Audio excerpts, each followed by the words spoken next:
মাকে খুশি করতে গেলে বউ নারাজ, বউকে খুশি করতে গেলে মা নারাজ। কিন্তু আমি একজন মানুষ, কোন দিকে যাব? ইসলাম বলে তুমি তোমার মার কি? সন্তান।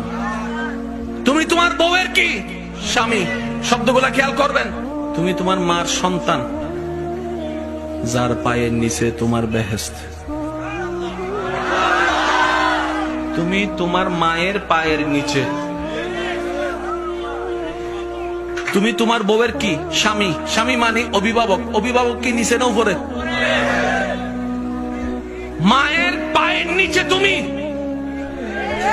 আর বউ তোমাকে মাথার উপর রেখেছে, কারণ তুমি বউয়ের অভিভাবক। তো উপরওয়ালা তো নিচের ওয়ালার মতো হয় না, নিচের ওয়ালা তো উপরওয়ালার মতো হয় না। এবার সে বলে আমি করবো কি? বলে যে শুনো, তুমি মাকে মাথায় রাখো, বউকে বুকে রাখো।